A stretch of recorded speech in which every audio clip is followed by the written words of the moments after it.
Hello students, I am Sarita Agrawal, lecturer in Modern Office Management Department at GWPC, Gandhinagar, Jaipur. Today I am going to explain functions of an office. Functions of an office is a topic which is covered under office management subject. Here, the functions of office are divided into two kinds. First is basic functions and the other is administrative managerial functions. First is basic functions. Basic functions further divide कर देते हैं हम 5 parts में. First function है office का receiving end collecting information. ये office का बिल्कुल बेसिक फंक्शन है, बिल्कुल प्राथमिक कार्य है. सूचनाओं को या डाटा को रिसीव करना और उन्हें कलेक्ट करना. There may be many sources like internal and external sources from where an office collect or receive the information. The information may be collected in the form of letters, invoices, notes, circulars, orders, etc. Second है इसमें function processing information. When we receive and collect information or data, then after we need to process the data to make it valuable information. जिस भी तरीके की information, जिस भी तरीके का हमारा पर्पस है, उसी तरीके से हम उस डाटा को या इंफॉर्मेशन को प्रोसेस करते हैं. उसी तरीके से हम उसके ऊपर स्टैटिस्टिकल वर्क करते हैं या कंप्यूटेशन वर्क करते हैं ताकि उसे काम में आने योग्य इंफॉर्मेशन में परिवर्तित किया जा सके. इंफॉर्मेशन, फैक्ट्स और data collected have to be arranged, processed and organised in a suitable form. इसमें इस वाले स्टेप में जो भी इंफॉर्मेशन, फैक्ट्स या डाटा हमने कलेक्ट किया है ऑफिस के द्वारा उन्हें सही तरीके से अरेंज करना, प्रोसेस करना और उनको इस तरीके से ऑर्गेनाइज करना जो भी सूटेबल फॉर्म है उसमें उनको ऑर्गेनाइज करना, ये इसमें शामिल किया जाता है. क्योंकि जब तक किसी इंफॉर्मेशन को या डाटा को हम प्रोसेस नहीं करेंगे तब तक वो डाटा किसी काम का नहीं होगा. तो जिस भी पर्पस से हम उसको सॉल्व करना चाह रहे हैं या काम में लेना चाह रहे हैं इंफॉर्मेशन को, तो उस तरीके से हमें उस इंफॉर्मेशन को स्टैटिस्टिकल वर्क करके या कंप्यूटेशन वर्क करके उसे प्रोसेस करना होता है या अरेंज करना होता है. Then after comes recording information. The information has to be converted into some form of written records so as to preserve for future reference. जब भी हम किसी डाटा को रिसीव करते हैं, देन प्रोसेस करते हैं, तो ये नहीं कि उसे प्रोसेस करके हम जस्ट यूं ही छोड़ देते हैं. उसको प्रोसेस करने के बाद में हम उसको प्रॉपर तरीके से रिकॉर्ड भी करके रखते हैं so that it can be used in current or in future reference whenever it is required. जब भी मैनेजमेंट को या रिक्वायरिंग डिपार्टमेंट को ज़रूरत होगी इंफॉर्मेशन की तो वो कहाँ से लेगा? वो ऑफिस से ही कांटेक्ट करेगा, वो ऑफिस से इंफॉर्मेशन लेगा. तो उसके लिए बहुत ज़रूरी है कि वो इंफॉर्मेशन प्रॉपर तरीके से रिकॉर्ड करके रखी जाए, प्रॉपर तरीके से उनको संभाल कर रखा जाए, रिकॉर्डेड करके रखा जाए. नेक्स्ट है supplying information. It is the duty of the office to give information to the organisational members whenever it is required. जब भी हम किसी डाटा को या इंफॉर्मेशन को जब हम रिकॉर्ड करके रख लेते हैं तो ये नहीं कि हम उसको सप्लाई नहीं करते. जो भी रिक्वायरिंग या तो टॉप मैनेजमेंट है या मैनेजमेंट का कोई पर्सन है या फिर कोई भी रिक्वायरिंग ऑर्गेनाइजेशनल मेंबर है जिसको ज़रूरत है इंफॉर्मेशन की, तो हम उसे इंफॉर्मेशन को उपलब्ध कराते हैं ताकि वो सही समय पर सही निर्णय ले सके. इसके अलावा कोऑर्डिनेशन एंड पब्लिक रिलेशन.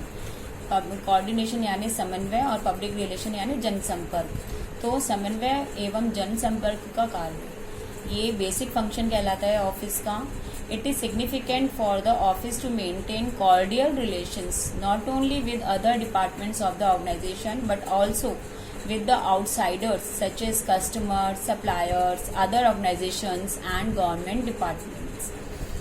ये बहुत ही ज़रूरी होता है, क्योंकि ऑफिस का केवल ऑफिस ही है ऑर्गेनाइजेशन का एक ऐसा पार्ट जो कि ना केवल संस्था में बल्कि संस्था के बाहरी जगत से जो भी संबंध होते हैं उनको मधुर बनाने में हेल्प करता है, क्योंकि ऑफिस का ही एक पार्ट है रिसेप्शन सर्विस, और रिसेप्शन सर्विस का काम ही यही है कि कस्टमर, सप्लायर्स, अदर ऑर्गेनाइजेशंस जो भी हैं उन सभी आउटसाइडर्स के साथ में अच्छे से डील करना, उन सभी के साथ में संबंध मधुर बनाए रखना। इस तरीके से ऑफिस अपनी एक्टिविटीज़ के द्वारा जनसंपर्क का कार्य करता है। उसके अलावा आंतरिक तौर पे भी समन्वय में ये सहायक है। इसके अलावा ऑफिस के कुछ एडमिनिस्ट्रेटिव मैनेजमेंट फंक्शंस भी होते हैं, जिन्हें हम सेकेंडरी फंक्शंस भी बोल सकते हैं।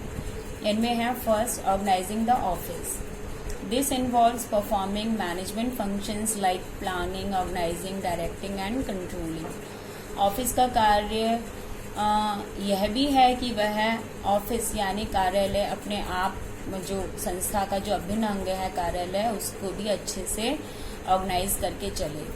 यानी उसके लिए एक ऑफिस में ऑफिस मैनेजर को बहुत सारी एक्टिविटीज़ करनी होती हैं, बहुत सारे एक्शंस लेने होते हैं, लाइक प्लानिंग, उन्हें नियोजन करना होता है, संगठन का कार्य करना होता है, मार्ग निर्देशन देना होता है समय समय पर, और सभी की क्रियाओं को अच्छे से नियंत्रण करना होता है। इस तरीके से एक ऑफिस को अच्छे से चलाया जा सकता है, और ऑफिस के जो जिन उद्देश्यों की पूर्ति हेतु एक ऑफिस बनाया जाता है, उन उद्देश्यों की पूर्ति अच्छे से की जा सकती है। एक ऑफिस का उद्देश्य केवल यही होता है कि वो संस्था को अच्छे से सर्व कर सके, अपनी सर्विसेज प्रोवाइड कर सके। तो एक ऑफिस तभी अपने उद्देश्यों को पूर्ण कर सकता है जब वो वेल मैनेज्ड हो। तो ऑफिस के द्वारा प्लानिंग, ऑर्गेनाइजिंग, डायरेक्टिंग और कंट्रोलिंग ये सारे फंक्शंस किए जाकर ऑफिस के कार्यों को अच्छे से मैनेज किया जा सकता है। नेक्स्ट है development of office systems and procedures, यानी संस्था में ऑफिस के प्रणाली का और रूटीन्स का विकास करना। Since all the jobs in the office are independent and interrelated, there should be proper sequencing or routine for each type of work to ensure its continuous flow.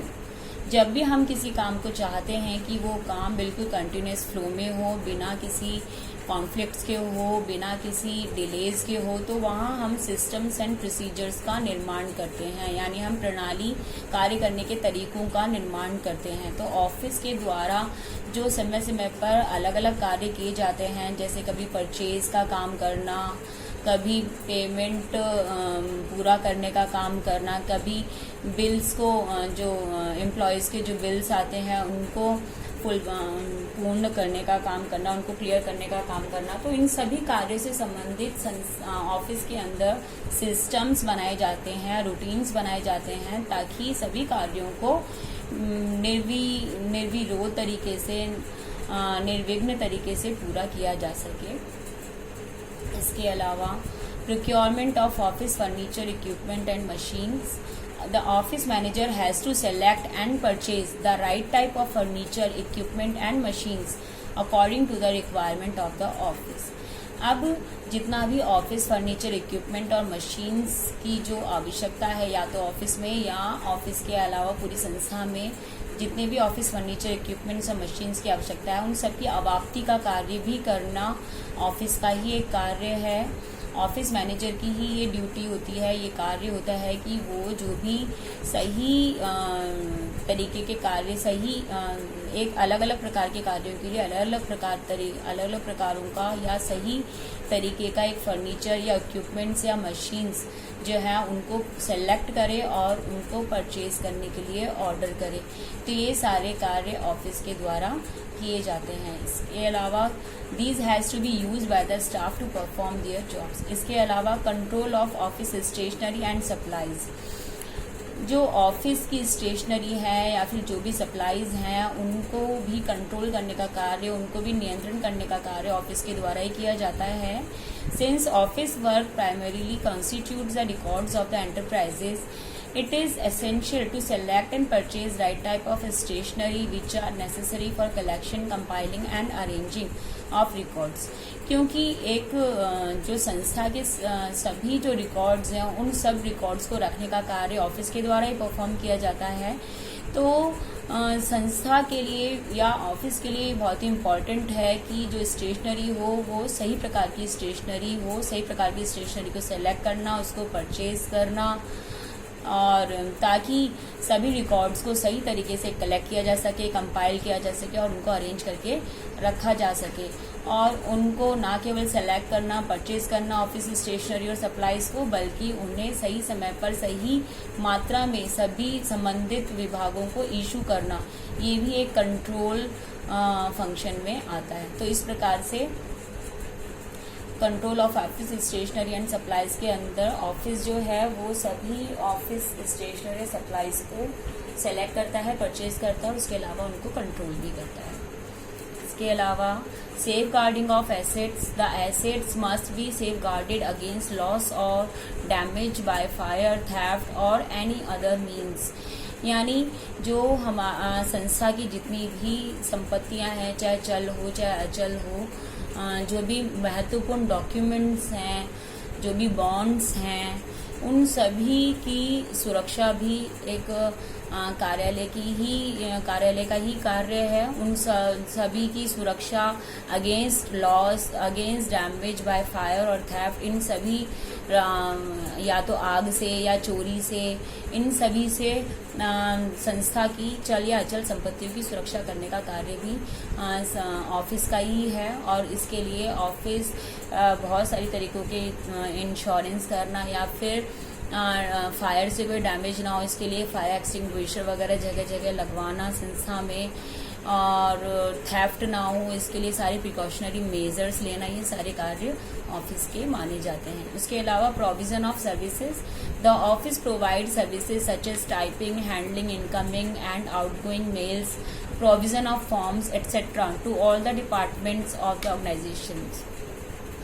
इसके अलावा जितनी भी सर्विसेज हैं वो सारी की सारी सर्विसेज जो कि इस प्रकार की, जैसे टाइपिंग वर्क है या handling of incoming and outgoing mails, इनकी हैंडलिंग करनी है। जो भी आने वाली या जाने वाली संस्था से बाहर जाने वाली जो मेल्स हैं उनको हैंडल करना, या जो भी फॉर्म्स हैं उनको प्रोवाइड करना संस्था में सभी विभागों को। तो इन सारी एक्टिविटीज़ को करना, इन सारी सर्विसेज को करना, प्रोवाइड करना, ये संस्था का ही एक कार्य है। और इसके अलावा समय समय पर जो भी विभिन्न एग्जीक्यूटिव्स हैं उनकी कॉन्फ्रेंसेस या मीटिंग्स वगैरह अरेंज करना, ये सारा कार्य भी ऑफिस का ही है। इसके अलावा परफॉर्मेंस ऑफ पर्सनल फंक्शंस, यानी जितने भी कार्मिक कार्य हैं वो सारे भी ऑफिस के द्वारा ही परफॉर्म किए जाते हैं। इसमें recruits and select the personal and places them on various jobs of the office. इसमें जो भी ऑफिस के अंदर कार्य करने वाले लोग हैं, कार्य करने वाले कार्मिक हैं, उन कार्मिकों को रिक्रूट करना, उनको सिलेक्ट करना, उनको सही व्यक्ति को सही कार्य के ऊपर प्लेस करना, डिफरेंट जो जॉब्स हैं ऑफिस के अंदर उनके ऊपर उनको प्लेस करना, उसके अलावा उनको इंडक्शन देना, ट्रेनिंग और डेवलपमेंट करना, ये सारे कार्य जितने भी पर्सनल फंक्शंस है वो सारे परफॉर्म करना, ये सारे कार्य ऑफिस के द्वारा संपन्न किए जाते हैं। तो ये सारे फंक्शंस हैं जो कि एक ऑफिस के द्वारा परफॉर्म किए जाते हैं। आज के लिए बस इतना ही, धन्यवाद।